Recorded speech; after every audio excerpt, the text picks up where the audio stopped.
तो मान्यवर काशीराम साहब कभी अपने घर नहीं बैठते थे। मान्यवर काशीराम साहब हमेशा समाज में चलते रहते थे।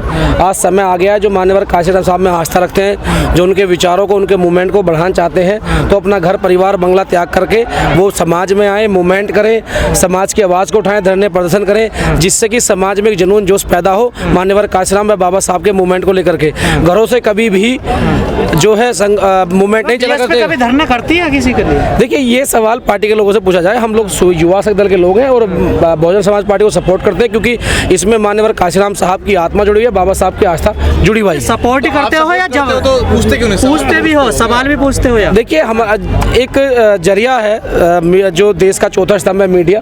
मैं आपके माध्यम से भी कर रहा हूँ आदरणीय बहन जी से कि बहन जी, गुजारिश है कि हम लगातार बिगर किसी लोभ लालच के प्रदेश के और देश के किसी कोने में जाते हैं, जहाँ कहीं भी हमारे समाज के लोगों पर या बहुजन समाज के लोगों पर अत्याचार होता है, जुल्म जाती होती है, तो उनकी आवाज़ को उठाते हैं। लेकिन पार्टी के बैनर पे वो थोड़ा कम नजर आता है। या तो आपका कहना नहीं मानते नीचे के पदाधिकारी, या फिर उनको कोई गलत गाइडलाइन कर रहा है, तो ये निर्णय आपको लेना पड़ेगा। अभी आपको क्यों लगता है ऐसा कि पार्टी के जो कार्यकर्ताओं का कहना नहीं, पदाधिकारी का कहना? देखिए, बहन जी की नजरों से बचते होंगे जो मेरे संपर्क में अधिकारी हैं, चाहे वो जिला अध्यक्ष हो, किसी स्टेट के प्रदेश अध्यक्ष हो, यहाँ तक कि चाहे वो महासचिव हो, ये कहते हैं कि बहन जी जो है धरने प्रदर्शन में कम विश्वास रखती है। लेकिन मैंने कई जगह ऐसा भी देखा है, जब मैं पंजाब और चंडीगढ़ जाता हूँ काम करने के लिए, तो वो लोग तो धरने प्रदर्शन करते हैं। साहब तो लाठियां खाते थे सड़कों पर, आरएस प्रवीण कुमार पूरे में सड़क पे ही है। तो मैं यही तो कहना चाहता हूँ, देखो, जो जिसकी रगों में शिक्षा बाबा साहब काशीराम में खून दौड़ेगा, वो किसी के आदेश का इंतजार नहीं करेगा। हमारे कार्यकर्ता हैं, हम किसी का आदेश का इंतजार नहीं करते। हम तो मान्यवर काशीराम बाबा साहब के मूवमेंट के लिए निकल जाते हैं रोड पे,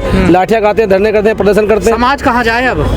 देखिए, समाज जो है वो मान्यवर काशीराम साहब के मूवमेंट के साथ खड़ा रहे।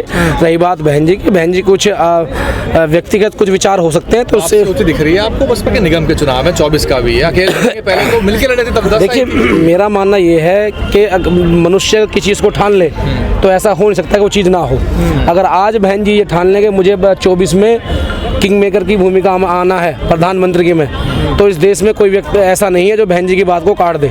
बस शर्त है कि एक बार उठान तो लें। और रही बात नगर निगम के चुनाव की, तो अगर अच्छे लोगों को मौका मिलेगा, अभी मेरे साथी हैं आदर्श, वो बेचारे लोनी से मेहनत कर रहे हैं, अभी कुछ उनकी शिकायतें कह रहे हैं कि मेरा टिकट नहीं मिल रहा, या मुझे पार्टी के लोग जो है वो मेरा शोषण कर रहे हैं। तो मेरा कहना ये है कि अगर युवाओं को, अच्छे लोगों को मौका दिया जाएगा, तो उससे क्या होगा कि पार्टी जो है वो विकसित होगी, मजबूत होगी और मूवमेंट को आगे बढ़ाने का काम करेगी। लेकिन जहाँ पर पैसों से तोला जाता है वो मूवमेंट को, तो वो पार्टी नहीं चलती। चंद्रशेखर अखिलेश के साथ मिलकर मूवमेंट चला रहे हैं। देखिए, हालांकि जो आपने चंद्रशेखर की बात करी, वो कहते हैं कि जब लायक लोग काम न करें तो नालायक लोग कामयाब की भूमिका में नजर आते हैं। ठीक है, अगर वो मेहनत कर रहा है, मेहनती है, तो पहले अपने गिरवान में झाँक कर देखे। ये वही लोग हैं जो जेल में मेरे साथ बैठ कसम खाते थे कभी हम पार्टी नहीं बनाएंगे। भाई, मूवमेंट का मतलब पार्टी नहीं है। तो दिक्कत मूवमेंट का मतलब है निस्वार्थ होकर के अपने बुजुर्गों द्वारा बनाई हुई संस्थाओं को मजबूत करना। और आपने कहा कि पार्टी से क्या दिक्कत है, तो 500 और बनवा दो। एक ही तो परिवार है, उसको 500 जगह बांट दो, भाजपा मजबूत होती रहेगी। दूसरे तो आएंगे ना। देखिए, मैंने पहले कहा ना कि जब लायक लोग काम न करें तो जो नालायक हैं वो कहीं ना कहीं कामयाब की भूमिका में नजर आते हैं। वो अभी एक मैसेज वायरल हो भी रहा है। तो ये सोचना है बहुजन समाज पार्टी के पदाधिकारियों को, ये सोचना है उन लोगों को जो बहन जी को सलाह देते हैं कि ऐसा क्या हो रहा है कि जो भी यूथ खड़ा होता है, या तो उसकी सुनी नहीं जाती या उसकी अनदेखी की जाती है, जिससे कि वो कहीं ना कहीं अपना रुख चेंज कर लेता है। तो इलाज क्या है इनका, कोऑर्डिनेटरों का? देखिए, इनका इलाज ये है कि अगर ये बहन जो गुमराह कर रहे हैं तो बहन जी पूरी बॉडी को चेंज करें। अगर बहन जी ही देख रही हैं, अगर ये बहन जी की नहीं मान रहे हैं, तो फिर समाज निर्णय ले लेगा। अगर मेरठ वाले गौतम बुद्ध नगर ले आना, गौतम बुद्ध नगर मेरठ, इतना ही तो अंतर कर रही है बहन जी। देखिए, काशीराम साहब कहते थे कि एक समय होता है किसी चीज़ का, जब उस चीज़ पककर तैयार हो जाती है तो समाज में जाती है। तो मेरा मानना ये है कि ये जो लोग हैं जो इधर उधर की बात कर रहे हैं, ये कम से कम इतना ध्यान दें कि अगर मूवमेंट नहीं बचेगा, आप इधर से उधर घुमाते रहोगे, तो आपके पास कुछ नहीं बचेगा बेचने के लिए भी, ना किसी चीज़ के लिए। तो बचा है मूवमेंट? देखिए, मेरी निगाह में तो बचा है। अगर आप इतनी भीड़ देख रहे हैं, ये निस्वार्थ आई है, हम लोग निस्वार्थ आए हैं, ना पार्टी के पदाधिकारी हैं, ना कोई ना तो कोई टिकट के लालच, लेकिन फिर भी हम लोग मूवमेंट के साथ खड़े हैं। तो ये लोग मूवमेंट को चलाएंगे, तक चलाएंगे। काम नहीं है या आगे जिनके पास काम हो बताओ, एक भी आया हो? देखिए, हर किसी की दिनचर्या अलग अलग होती है। जब वोट का समय आता है पूरा समाज सपोर्ट भी करता है, और जब संघर्ष की बात आती है तो ये रोड पे संघर्ष भी करता है। और रही बात आने और जाने की, आज बुधवार का दिन है, साहब की जयंती है, जिसको जितना समय मिला वो उस तरीके से। 1,500 हैं दलित? नहीं, ऐसा नहीं है। तो 1,500 ऐसा नहीं है कि वो लोग यहाँ करके ही मूवमेंट साहब को नमन करेंगे, अपने घर परिवार में, अपने ऑफिस में साहब को नमन करेंगे वो लोग। और देखो ये चीज़ होती है जो अगर आप सिर्फ मूवमेंट की बात करें तो लोग अपने तरीके से मना रहे हैं। अगर आप कहना चाहते हैं कि बहुजन समाज पार्टी के बैनर तले लोग कम आए हैं, तो ये बहुजन समाज पार्टी के पदाधिकारियों को, उनके नेता को सोचने वाली बात है। वो तो कह रहे हैं 2024 में पीएम बनने वाले उन्होंने हैं जी। संसाधन दिए नहीं दिए। हमारे समाज के पास संसाधन नहीं है, हमारा समाज कमजोर है, वो बेचारा वोट देता है, संघर्ष करता है। पीएम बना रहे हैं बहन जी को 2024 में। यार ये सपना तो हमारा भी है कि बहन जी पीएम बन जाए, तो रास्ता हम भी करें, हम भी काम कर रहे हैं। आंकड़ा कहाँ से लाओगे? देखिए, अगर मेरा मानना ये है कि जो लोग नाराज हैं उनको मनाया जाए, जो लोग मेहनत कर रहे हैं, ईमानदार लोग हैं, उनको मौका दिया जाए। ठीक है, अगर उनको मौका नहीं मिलेगा तो कोई बात नहीं, जैसे चलता है 24 तो फिर 29 में कह देंगे। अनुशासनहीनता का आरोप पहले बहन जी के ऊपर बोल दिया राष्ट्रपति बनाने वाले हैं, प्रत्याशी बनेंगी। अब अखिलेश कह रहे हैं कि भाजपा कार्यालय बसपा के टिकट तय होते हैं। देखिए, कहते हैं कि पहले अपने व्यक्ति अपने गिरबान जाने। अखिलेश जी को मैं यूथ हैं और वो मेहनत करते हैं, मैं उनको लाइक करता हूँ, लेकिन इसका मतलब नहीं है वो हमारे परिवार पे कसाकसी करें, टिप्पणी करें। अखिलेश जी पहले अपने परिवार को बचा लें। चाचा वहाँ खाना खाते हैं योगी जी के साथ बैठ के, हालांकि नेताजी हमारे बीच में नहीं है, मैं उनका सम्मान करता हूँ। नेताजी बैठते थे मोहन भागवत के बीच में, बहन जी की तो कोई फोटो नजर नहीं आती। ठीक है, हमारे कोई कमियाँ हो सकती है तो हम अपने नेता को, अपने समाज को सुधारने का प्रयास करेंगे, उनके साथ चलेंगे, लेकिन ये थोड़ा किसी की टिप्पणी सह लेंगे। तो ये अखिलेश जी, आज भी यही हालात है। अखिलेश जी कहते हैं कि भाजपा में टिकट तय होते हैं, तो पहले तो चाचा भी तो लिस्ट लेकर जाते हैं तो कि कहाँ डमी कैंडिडेट खड़े करने हैं। सर आप लोग 12 साल हो गए आपको। देखिए, मैं आपसे बार बार कह रहा हूँ, आपका दर्द बिल्कुल जायज़ है। दुख उसी को होता है जिसके अंदर प्यार होता है।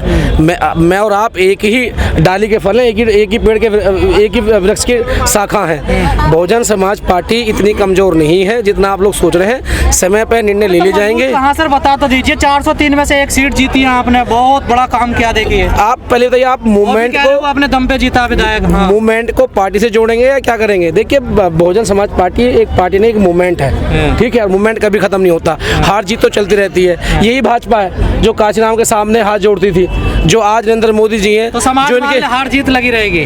देखिए यार, ये तो सच्चाई है, जो चुनाव हो या रण, हार जीत तो लगी रहती है, लेकिन जीतता वही है जो आगे समय तक टिका रहे। लोगों ने आपको वोट दिया और वो अब पिट रहे हैं ग्रामीण एरिया में, उनके साथ कौन देगा? देखिए, मैं फिर आपसे कह रहा हूँ कि मैं कोई पार्टी का प्रवक्ता नहीं हूँ। हम लोग एक संगठन चलाते हैं, युवा दल। मैं अपने संगठन के बैनर तले इतनी बात कह रहा हूँ क्योंकि मैं एक बहुजन समाज पार्टी का एक सहायक संगठन हूँ अभी तक। ठीक है, तो मेरा बस आपसे ये कहना है, कल को आपको ना निकाल ले जाए अनुशासनहीनता में। मैं कोई पार्टी में थोड़ा ना हूँ, संगठन मैं तो, और उन्हें प्लस करने का काम कर रहा हूँ। मैं तो आरोप है पार्टी का, बस अनुशासनहीनता। मैं तो सहयोगी संगठन हूँ, मुझे कोई क्या निकालेगा। ठीक है, हम तो उनकी मदद ही करते हैं हर रैलियों में, हर प्रदर्शनों में। बीएसपी का ऑफिस भी छोटे हो रहे बताइए हैं। देखो, वो इस बात को जो उसमें बैठते हैं वो बताएंगे, मैं तो कभी बैठा नहीं या कभी मेरी कुर्सी डली उसमें। सारी पार्टियां बड़े बड़े ऑफिस बना रही हैं, आप छोटे कर रहे हो, क्या चक्कर है ये? मैं वही तो मैं कह रहा हूँ राजेंद्र भाई, मैं वही कह रहा हूँ कि मैं उन ऑफिसों पे बैठा नहीं। अगर आपके सहयोग से मुझे बैठने का सौभाग्य प्राप्त हुआ तो ये कसम है आपको बाबा साहब काशीराम साहब की कि वो कार्यालय जितने हैं उससे 1000 गुना बड़े ना हो जाए तो आप हमारी सर कलम कर सकते हैं। आपका देखो तो दुर्भाग्य, आपके जिले में ऑफिस ही नहीं आया। देखिए, जहां आप खड़े हैं, अगर आप यहाँ 1 लाख की भीड़ इकट्ठा करना चाहें तो यहाँ कर सकते हैं। इससे बड़ा कार्यालय में पूरे देश में कहीं नहीं होगा भीड़ इकट्ठा करने के लिए। देखिए, परमिशन का ये रीज़न है कि ये सरकार के खाते से बना है और सरकार इसकी देखरेख करती है। सरकार जो भी आएगी वो देखरेख करेगी। ठीक है, लेकिन ऐसा नहीं है कि जो कार्यालय की बात आई है तो उस पर विचार करेंगे पार्टी के लोग। आखिरी सवाल मेरा आपसे, आप गौतम बुद्ध नगर के हैं, अगर कोई आपके पदाधिकारी कहाँ बैठते हैं जिले के, कोई मिलना जाए, उनसे बातचीत करना जाए, कोई स्थान है? नहीं, बहुजन समाज पार्टी के, युवा दल के?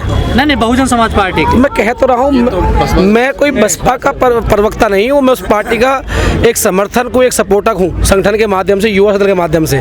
मैं कोई इसका प्रवक्ता नहीं हूँ। अगर मैं जब मैं जुड़ा, महसूस होती है 24 में कितने सांसद दिख रहे हैं आपको आते हुए? लड़ जाएगी अगर बसपा तो? भाई, मैं तो ये चाहता हूँ कि आदरणीय बहन जी, पूरे देश में 545 लोकसभा सीटें हैं, उन सब पे हाथी विजय हो। बहन जी जो है दिल्ली की पार्लियामेंट में जाएं, प्रधानमंत्री बने। वाला आंसर हो गया ना? नहीं, मेरी जो मन की कामना है। बाकी जो बहन जी हैं, जो पदाधिकारी हैं, वो जितनी मेहनत कर रहे हैं उन्हें खुद पता हो क्या रिजल्ट आएगा। 800 भी कहते हैं, कभी वो यहाँ बहाल कर रहे हैं, देखिए। नहीं, वो तो भाजपा के लोग कहते हाँ, हैं। कि हमारा 800 हमारे हमारे हाँ। जिस पार्टी को हम सपोर्ट करते हैं उस पार्टी के लोग इतने अनपढ़ नहीं है कि वो कुछ भी कह दें। लेकिन फिर भी मैं कहना चाहूँगा बहन जी, ये सवाल जो मीडिया का है, जो मुझसे किया जा रहा है, ये सवाल हर उस व्यक्ति का है जो आप में आस्था रखता है, जो बहुजन समाज पार्टी को मजबूत करना चाहता है कि आज भी पार्टी कहीं ना कहीं आम जनता के निगाह में जीरो नजर आ रही है और जीरो से हीरो कैसे बनाना वो बहन जी तय करेंगे।